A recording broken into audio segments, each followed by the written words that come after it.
Welcome. Today I'd like to walk you through the steps of making Filter 2.0. I've had many requests for such a video, and I've been waiting until I updated the profile a bit and have something new to share along with walking you through the steps.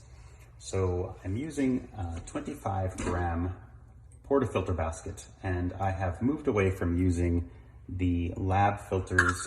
Recently I have been using cut AeroPress filters, cut down to 55 millimeters. A couple of weeks ago, Christopher Ferran texted me and said that he thought that the lab filters were imparting some unpleasant flavor in the coffee, and he was referring specifically to the Whatman 5 filters, which are very thick. And I hadn't noticed the flavor problem because I was using 5 or 6 different types of lab filters, but with the Whatman 5s in particular, I noticed that he was definitely right. The filter is very thick. And there's also been some concern about the filters not being food grade, food safe. So I decided I would try to make the most of using a cut AeroPress filter. And along the way, I learned a couple of things, which I'll share with you later. So the filter is wet and the portafilter is sitting in there to stay hot. I've got 16 grams of coffee beans. I'm using the Colombian Pradera Geisha from Little Wolf. It's a lovely coffee, super peachy, very clean. Definitely one of the best coffees I've had in the last couple of months. I'm going to give the beans a little spritz to decrease the static during grinding. Using the Ultra grinder set on number 3. I haven't done a direct comparison, but I would estimate that number 3 in the Ultra grinder is probably about 2.5 on the EK. That's probably about right. So I've got the portafilter stand and funnel. I zero out the portafilter, set the portafilter on the grinder, turn on the grinder. You'll notice that a coffee bean popcorned out of the top of the Ultra grinder. It's kind of a funny feature. They do give you a little top that you can put on during grinding. Sometimes I use it, sometimes I don't. So the Ultra grinder has a bit of a strange design.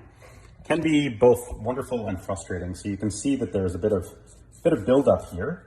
And if you remove this piece, there's always some caked in grounds. So what's annoying about the design is that it's very difficult to not have that buildup. On the other hand, it's really easy to open it up and get it completely clean. And as you can see here, you are looking at the side of the burrs, and there's precious little retention in this grinder, perhaps 0.1, 0.2 grams at the most.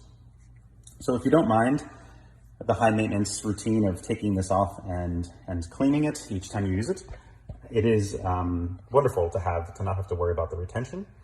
And but if you were using the Ultra grinder for high volume in a cafe, it would be a bit of a deal breaker. It would be too high maintenance. So okay, I'm at 16.0.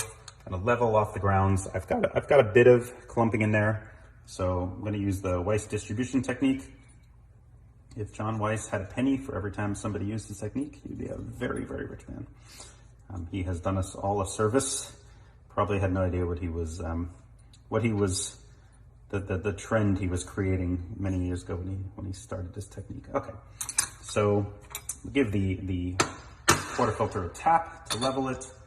I'm tamping, but not hard. I'm just tamping to level the surface. I'm not really putting any pressure. There was perhaps 5 pounds of pressure at the most when I tamped. And now we will pull the shot. The recipe, let me show you the recipe screen. It looks like this. There's a 5 milliliter per second pre-infusion that then ramps down to 1 milliliter per second. And it stays on 1 milliliter for, I think, 10 seconds unless the pressure were to go above a half bar, which it won't in this case.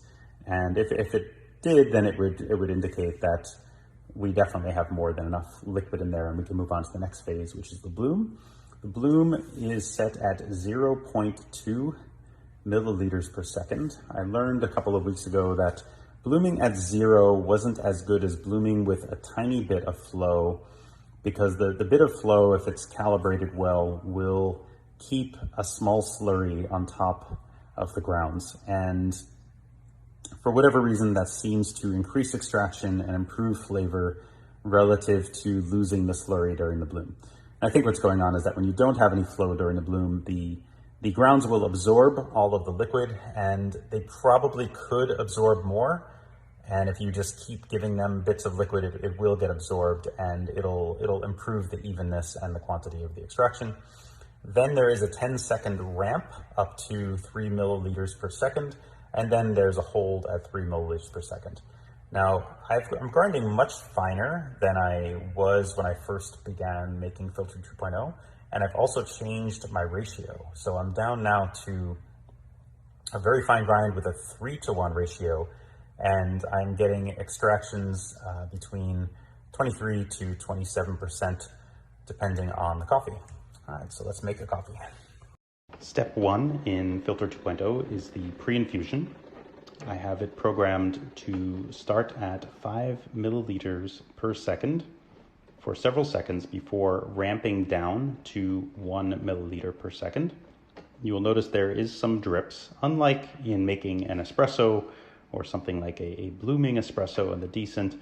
There's going to be some drips because the grind is coarser and the coffee puck can't hold back the liquid enough because it's not fine enough. If you were to go finer, you would generate a lot of pressure later in the extraction, which is not something we want. Then the pre-infusion stays at 1 milliliter for 10 seconds and will trigger out either at 10 seconds or at a point where the pressure rises above half bar. In this case, I ground slightly coarser than usual, and because we're using the AeroPress filter, and especially because we're using a 16 gram dose in a 25 gram basket, there is very little pressure build up in the system. In the beginning, when I was making Filter 2.0, I was focused on generating a certain amount of pressure, and over time I've decided that that is probably not wise, because the more pressure you have, the more astringency you will get from a given channel, among other things. And keeping it low pressure, I'm not sure exactly what the cutoff should be, but low pressure seems to create cleaner, less astringent cups. And now that I'm down to a 3-to-1 ratio with this new setup with the filter and the larger basket, etc., I'm really not getting any noticeable astringency, so I'm getting the benefits of Filter 2.0 without the astringency. Now we're in a 10-second ramp phase, going from 0.2 milliliter blooming flow up to 3 milliliters per second. And then it settles at 3 milliliters per second for the rest of the shot, which wasn't very long. And I stopped it as soon as I got to a 3-to-1 ratio, which in this case was 48 grams of liquid, and because we had 16 grams of grounds. And then I will dilute the cup to about 260 total grams liquid weight. And my extractions with this method have generally been between 23% and 27%, depending on the coffee. And I've been very happy with the results. So I hope you give it a shot and let me know what you think.